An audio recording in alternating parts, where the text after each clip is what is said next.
오늘 우리에게 주시는 하나님의 말씀은 골로새서 3장 1절부터 4절까지의 말씀입니다.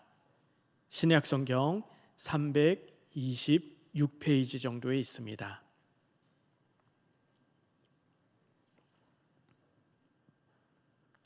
골로새서 3장 1절부터 4절까지의 말씀을 우리 한 목소리로 함께 읽겠습니다. 시작. 그러므로 너희가 그리스도와 함께 다시 살리심을 받았으면 위의 것을 찾으라. 거기는 그리스도께서 하나님 우편에 앉아 계시니라. 위의 것을 생각하고 땅의 것을 생각하지 말라. 이는 너희가 죽었고 너희 생명이 그리스도와 함께 하나님 안에 감추어졌음이라. 우리 생명이신 그리스도께서 나타나실 그때에 너희도 그와 함께 영광 중에 나타나리라. 아멘. 오늘도 새벽에 알람이 울렸습니다. 새벽 예배에 거뜬히 나온 분도 계시겠고, 또 눈은 떴으나 조금만 더 잘까, 나갈까 고민하는 그 이불 속에서의 처절한 고민 이겨내고 예배의 자리에 나온 분도 계실 겁니다. 이 예배 자리를 선택하여 나온 여러분, 사랑하고 축복합니다. 아침부터 사랑 고백을 받으시니 얼마나 좋습니까? 오늘 주님 안에서 이렇게 많이 웃을 수 있는 복된 날 되길 소망합니다. 인생은 선택의 연속이다라고 합니다. 인생은 선택이다. 지금 내가 먹고 내가 마시는 것이 내 몸이 되고, 지금 내가 만나는 사람이 나의 인간관계가 됩니다. 지금 내가 걷는 이 길이 나의 삶이 되죠. 선택에 있어서 그 순간순간 필요한 것은 안목입니다. 안목은 한자를 보았더니 눈 안자에 눈 목자, 즉 사물을 보고 분별하는 견식을 의미합니다. 성경에도 이렇게 눈에 대해서 말씀한 구절들이 있습니다. 신명기 32장 10절에 보면 여호와께서 그를 황무지에서 짐승이 부르짖는 광야에서 만나시고 호위하시며 보호하시며 자기 눈동자같이 지키시느니라. 또한 시편 17편 8절에는 나를 눈동자같이 지키시고 주의 나에게 그늘 아래 보호하셨다라고 말씀합니다. 우리의 눈이 소중히 여기는 것처럼 하나님께서 우리를 그렇게 보호하시고 지키신다는 것이죠. 또한 잠언 7장 2절에 보면 하나님의 법을 눈동자처럼 지키라. 그 하나님의 말씀을 우리가 눈을 보호하는 것처럼 열심히 지키고 보호해야 한다는 겁니다. 하나님은 이처럼 우리의 신체의 가장 소중한 곳 눈을 가지고 하나님의 그 보호하심의 사랑과 하나님의 생명의 말씀을 설명하고 있습니다. 그만큼 눈은 소중합니다. 그런데 우리 인생의 아이러니한 것은 그 소중한 눈을 가지고 같은 현상을 보더라도 그것을 해석하고 받아들이는 게 다를 수 있다는 겁니다. 민수기에 나타난 12 정탐꾼의 이야기를 생각해 보면 그것이 극명하게 나뉩니다. 10명의 정탐꾼은 가나안 땅을 보고 두려워하고 겁에 질려서 하나님이 허락하신 땅에 대해서 악평까지 합니다. 그런데 갈렙과 여호수아는 하나님이 허락한 가나안 땅을 보고 이곳이 심히 아름답다, 젖과 꿀이 흐른다, 하나님의 그 놀라운 은혜를 찬양하며 우리는 능히 이곳을 차지할 수 있다, 여호와께서 우리를 기뻐하시면 우리를 그 땅에 인도하여 들이시고 그 땅은 우리의 것이 될 것이다, 담대히 선포합니다. 하나님의 그 마음으로 하나님의 안목을 가진 자들과 10명의 생각 이렇게 다릅니다. 여러분은 어떤 안목을 갖길 원하십니까? 10개의 물속은 알아도 1개의 사람 속은 모른다고 합니다.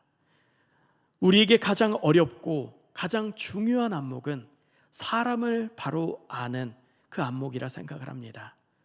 하나님의 위대한 일을 감당했던 사무엘 사사조차 그 안목이 쉽지 않음을 보여줍니다. 하나님이 왕으로 세울 사람 사무엘이 가서 한눈에 알아보지 못했습니다. 그리고 첫째 엘리압을 보더니 그 멋진 모습에 감탄하여 왕이 될 사람이구나 착각까지 합니다. 그래서 하나님은 그에게 말씀하십니다. 그의 용모와 키를 보지 말라. 내가 이미 그를 버렸노라. 사람은 외모를 보거니와 나 여호와는 중심을 보느니라. 다윗은 막내로 태어납니다. 성경 어디에도 다윗의 어머니에 대한 기록이 없습니다. 다만 다윗의 가정 환경에 대해서 7명의 아들 그리고 8번째 다윗 막내라고 이야기합니다. 옛 여인들에게 출산이라는 것은 목숨을 걸 일이었습니다.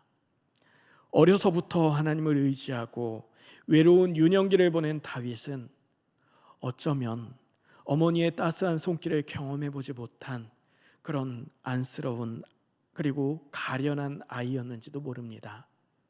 그러나 그 다윗에게는 하나님의 안목이 있었습니다.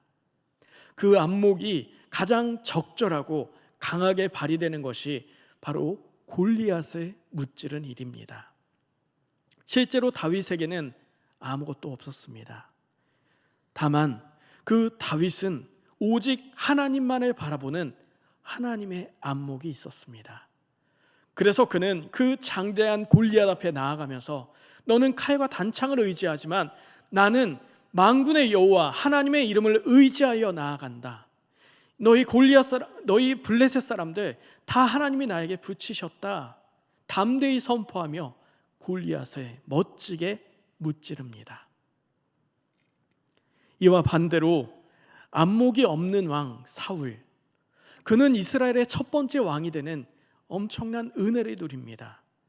다른 이들보다 머리 하나가 컸던 인물이고 그 이스라엘 땅에 그와 같이 준수한 자가 없다고 그의 멋진 외양을 칭찬합니다. 그리고 왕이 되었죠. 그런데 왕이 되고 2년이 채 지나는 시점에 그의 아름다운 안목은 온데간데 없이 사라져버립니다. 사람은 권력이 쥐어져 봐야 그 사람의 진면목을 알 수 있다고 합니다. 사울은 처와 첩을 통해서 6명의 아들과 2명의 딸이 있는 가장이었음에도 자신의 왕권에 심취한 나머지 그 인생을 망가뜨리는 일 멈추지를 않습니다. 하나님을 인식하지 않는 안목으로 그가 저지른 많은 죄악들이 있겠지만 정말 중요한 것은 그 가장 큰 실수는 사람을 알아보는 안목을 갖지 못했습니다. 짐승들도 다른 짐승을 만났을 때 이게 내가 이길 만한 것이다, 아니면 싸워볼 만하다, 아니면 납작 엎드려서 피해야 된다, 바로 봐도 판단을 합니다. 그런데 사울은 내가 왕이고 나에게 군대가 있고 나에게 힘이 있다, 무기가 있다, 이것에 과신한 나머지 다윗의 뒤에 있던 하나님을 바라보는 안목을 잃었습니다. 그 하나님을 바라보지 못했습니다. 또한 사울 자신을 그렇게 사랑했던 사사 사무엘이 제발 그러지 말라고 애원하는 권면조차 듣지를 않았습니다. 사울은 남 미워하는데 자신의 인생을 허비하다가 비참한 인생을 살게 되고 수치스러운 죽음을 맞이하게 됩니다. 이는 자기가 앞서기 위해 수단과 방법을 가리지 않는 아주 저급한 안목입니다. 이처럼 우리는 하나님의 안목을 가지고 세상을 바라보아야 합니다. 이러한 안목을 가졌다면 이제는 예수님의 안목으로 우리를 바라봅시다. 바울 사도는 본문 1절에 골로새 교인들을 향해서 너희가 그리스도와 함께 살았으면 위의 것을 찾으라, 이것을 명령법을 사용해서 강력하게 권고하고 있습니다. 기독교 역사 2000년이 흐르는 동안에 시대적 상황과 지역적 영향에 의해 위의 것이 무엇인가에 대해서 여러 가지 추구하는 신앙의 행동들이 다양하게 나타났습니다. 여러분은 위의 것이라고 했을 때, 위의 것을 찾으라고 했을 때 무엇이 떠오르십니까? 명확한 규정도 없고 막연하고 추상적이란 느낌이 듭니다. 그래서 사람들은 이 위의 것을 추구하라, 위의 것을 찾으라는 말에 대해서 하나님의 말씀을 기초로 해서 그 위의 것을 추구한 게 아니라 각각의 가치 판단 기준을 가지고 나름의 위의 것을 찾기 시작합니다. 그렇게 찾기 시작하자 이단 사설들이 등장하고 교회에 끊임없이 침투해서 교회를 미혹하기 시작합니다. 골로새 교회에도 이처럼 이단들이 들어왔습니다. 먼저 바울 사도는 이러한 잘못된 위의 것에 대해 분명히 말씀하고 있습니다. 골로새서 2장 16절에 보면 그러므로 먹고 마시는 것과 절기나 초하루와 안식일을 이유로 누구든지 너희를 비판하지 못하도록 하라 말씀하며, 이어지는 18절에 보면은 아무도 꾸며낸 겸손과 천사 숭배를 이유로 너희를 정죄하지 못하게 하라 라고 말씀합니다. 그들은 예수를 믿고 신앙생활하는 것, 그것을 넘어서서 특별히 먹고 마시는 것을 가리고 또한 절기, 초하루, 안식일을 특별하게 지키고 또 일부러 과장되고 꾸며진 겸손으로 천사 숭배를 하며 무언가 특별하고 무언가 거룩한 행동을 해야 한다라고 주장을 합니다. 골로새 교회에서 처음 신앙생활하는 성도들이 이러한 이야기를 들었을 때 무언가 그럴싸합니다. 그냥 예수 그리스도의 십자가의 은혜로 구원받았다는 것은 무언가 부족하게 여겨지고 조금 더 나아가 음식을 구별하고 나를 구별하고 삶을 구별해서 극단적인 그런 경건주의를 추구하는 게 무언가 더 있어 보이고 더 옳은 것 같습니다. 그래서 유혹받고 미혹받았습니다. 이들의 문제, 이 이단자들의 문제는 이런 것들을 선동했고 자신들을 따르지 않는 이들에 대해서는 저 사람들은 온전한 신앙인이 아니다 비판했다는 겁니다. 정죄하는 것이 이들의 문제였습니다. 일반적으로 생각해 보면 이런 것들이 그렇게 나빠 보이지 않습니다. 요즘같이 욕구와 욕망이 창궐하는 시대 속에 조금 더 구별되기 위해서 더 경건하게, 더 신실하게 무언가를 더 추구하는 것, 오히려 권장해야 될 상황과 같아 보입니다. 그러나 문제는 이들이 이런 유혹을 애써서 하고, 그리고 이런 유혹에 빠져든 이들의 문제는 그런 자리, 자기들이 추구하는 자리에 올라가서 그것을 따르지 않는 이들을 내려다봤다는 겁니다. 우린 너희와 달라, 우린 더 높은 경지에 있어, 이렇게 내려다보고 그들을 정죄했다는 것이 문제입니다.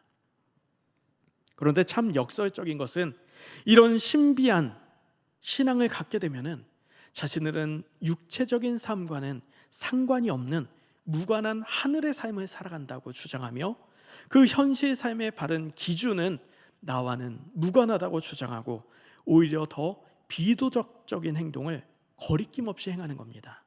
왜냐하면 나는 이곳에 속한 게 아니라 저 위의 경지에 있으니까 이런 법적인 것들은 땅에 속한 너희들이나 지키는 거야, 이렇게 주장하면서 거리낌 없이 비도덕적인 행동을 했다는 겁니다. 오늘날에도 이와 같은 모습들이 많이 나타납니다. 그런 극명한 모습들이 나타난 것이 비인격적인 신앙인들의 모습, 그리고 이단자들, 그리고 사이비 교주들, 그리고 신천지들, 가정도 또한 부모 자식도 버리고 도덕과 법도 필요 없고 지금 내가 믿는 것이 최고다라고 하면서 그것을 따르려는 잘못된 모습들. 신비적인 행동은 바른 신앙도 아니고 교회 공동체에 아무런 유익도 주지 못한다고 바울 사도는 분명하게 선포하고 있습니다. 그들은 자신의 신앙을 주장하며 정작 꼭 붙잡아야 될 교회의 머리이신 그리스도 예수를 붙잡지 않았기 때문에 바울 사도는 이들을 경계하라고 외치고 있는 겁니다. 그래서 바울 사도는 골로새서 3장 5절에 땅에 있는 지체를 죽이라. 곧 음란과 부정과 사욕과 악한 정욕과 탐심이니 탐심은 우상 숭배니라. 영적으로 깊이 기도하고 천사의 음성을 듣는다고 하고 무언가 신령한 것을 본다고 이야기하지만 그 인간관계 속에 탐욕과 탐심이 거리낌 없이 드러나고 그들의 결국은 자신 스스로를 우상화하는 우상 숭배자들의 삶이 된다는 겁니다. 이와 같이 땅의 것을 버리라고 한 바울 사도가 땅의 것을 버리라고 한 이유는 이미 예수 그리스도를 영접하고 교회의 지체가 되었을 때 이러한 어리석은 것들은 버린 것들이기 때문입니다. 그런데 그 버린 것들을 이 이단자들이 다시 가지고 와서 너희는 이것을 지켜야 구원받을 수 있다. 너희는 이것을 지켜야 옳은 신앙을 갖는 것이다. 유혹하고 미혹하고 있기 때문에 너희는 이런 것들을 분별하라. 이런 것들을 버리라. 강력하게 권고하고 있는 겁니다. 땅의 것을 경계하라는 말씀을 한 후에 바울 사도는 위의 것을 추구하는 삶이 무엇인지 본문 1절에 말씀합니다. 너희가 그리스도와 함께 다시 살리심을 받았으면 위의 것을 찾으라. 위의 것을 추구하는 삶은 부활하신 주님과 함께 지금 여기서 다시 살아난 성도답게 살아가는 삶, 즉 그리스도의 안목을 갖는 것입니다. 이단자들의 이런 천사 숭배 사상은 예수의 십자가 은혜를 무시하게 됩니다. 우리는 신앙의 노력으로 위에 올라가는 게 아닙니다. 우리는 예수 그리스도의 부활하심과 더불어 이미 위에 살고 있습니다. 위에 살고 있는 이 성도들에게 이단자들은 미혹해서 이러한 것들을 잊어버리게 만든 겁니다. 여러분은 이미 예수 그리스도와 더불어 우리의 영적 실체가 위에 있다는 것을 기억하시기 바랍니다. 우리는 위에 있는 자로서 위의 것을 추구해야 합니다. 우리는 믿음 안에서 새로운 안목으로 세상을 바라봐야 합니다. 가난한 자든 부한 자든 그가 속하고 얽혀있는 것들을 끊어내야 합니다. 새로운 안목으로 위에 자리하여서 사랑으로 품어주고 위로하며 성도들과 교제하며 살아가는 것, 그게 바로 부활의 정신입니다. 그것이 바로 바울 사도의 위의 것을 찾으라는 가르침의 의미입니다. 내가 좋아하는 사람, 내가 관심 있는 사람은 무언가 작은 일을 교회에서 해도 저 사람은 꼭 우리 교회에 필요한 사람이야, 정말 귀한 일을 감당해서 칭찬에 아끼지 않는 반면 나와 거리가 있고 나랑 안 친하고 내가 미워하는 사람은 교회에서 아름다운 귀한 사역을, 교회에서 정말 귀한 사역을 감당해도 그것을 평가절하하며 그 정도는 할 수 있지, 그런 모습들, 이러한 모든 것들은 2절에 바울 사도가 버리라고 했던 땅에 속한 것들입니다. 신앙생활을 수십 년 해도 그런 생각이 무너지지 않는다면 그것은 위에 속한 삶이 아니라 땅에 속한 삶을 살아가고 있는 겁니다. 그런 모든 선입견, 십자가에 모두 못 박고 새로운 안목으로 교회를 보고 새로운 안목으로 목회자를 보고 새로운 안목으로 성도들을 바라보며 새로운 안목으로 우리 아이들을 바라보고 새로운 안목으로 나 자신을 바라보며 그 안목으로 살아가는 것이 진정 그리스도인의 삶인 줄 믿습니다. 이와 같은 사실을 우리가 매 순간 잊지 않길 축복합니다. 성경에서 말하는 위의 것을 추구한 사람이 누가 있을까요? 1절 하반절에 그리스도께서 하나님 우편에 앉아 계시느니라 기록하고 있는데, 전 이 장면을 보며 스데반 집사님의 순교의 장면이 떠올랐습니다. 사도행전 7장 55절에 스데반이 성령 충만하여 하늘을 우러러 주목하여 하나님의 영광과 및 예수께서 하나님 우편에 서신 것을 보고, 지금 스데반 집사님이 하나님의 영광과 예수 그리스도를 본 상황, 이 상황이 정확히 어떤 상황인지 아십니까? 예수를 본 상황, 지금 이때는 공회에 잡혀가서 자신을 비난하는 이들을 향해 토론하는 시간에 이와 같은 비전을 본 겁니다. 스데반 집사님은 높은 산에 올라가서 40일 동안 열심히 금식 기도한 뒤에 하늘이 열리고 예수님을 본 게 아닙니다. 스데반 집사님은 죽음을 지금 막 경험하는 죽기 직전의 순간에 하늘이 열리고 예수님을 본 것이 아니라는 겁니다. 자신을 비난하는 눈초리로 자신을 비난하고 악한 말을 쏟아내는 그들이 자신을 바라보고 있는 이때에, 이 상황에 스데반 집사님은 하늘을 보았고 열린 보좌를 보았으며 예수님의 모습을 보았다는 겁니다. 그들의 그런 공격을 받을 때 나는 복음을 위해 지금 이 자리에 서 있는 사람이다. 나는 예수 그리스도와 함께하며 이 자리에 서 있는 사람이다. 예수님이 나와 함께 하실 것이다. 그 고백과 믿음 가운데 그들을 향해 하는 말에 부활하신 주님의 안목을 담고 있었다는 겁니다. 자신에게 쏟아지는 비난 앞에서 복음을 위해 일하는 자리에서 예수의 안목을, 그 예수 그리스도의 안목으로 그들을 바라보았다는 겁니다. 그래서 돌에 맞아 죽는 자리에서도 그 마지막 순간까지 내 영혼을 주님 받으시옵소서, 이 죄를 저들에게 돌리지 마옵소서 기도할 수 있었습니다. 스데반 집사님의 사역의 현장에서 하나님 우편에 예수 그리스도를 봤습니다. 그분은 멀리 계신 하나님이 아니라 성령으로 자신과 함께하며 자신의 가슴에, 자신의 마음에 와 있는 예수 그리스도를 봤습니다. 자신을 적대하는 자들보다 더 가까이 계신 예수 그리스도를 보았습니다. 예수님은 포도원 품꾼들의 이야기를 해주셨습니다. 주인은 오전 9시, 12시, 3시에 나아가서 사람들을 데려와 포도원 일을 시킵니다. 그리고 이 땅으로 한 데나리온을 약속합니다. 마지막으로 오후 5시에 나가서 또 사람들이 있는 것을 보고 온종일 이렇게 하는 일 없이 왜 빈둥거리고 있소? 물었을 때에 아무도 우리에게 일을 시켜주지 않아서 이러고 있습니다 라는 말을 듣습니다. 기술도 없고 힘도 약해 보여서 어디에도 불려가지 못하고 남은 일꾼들을 또다시 포도원에서 일하게 합니다. 저녁이 되어 일이 끝나고 맨 마지막에 온 사람부터 한 데나리온씩 받습니다.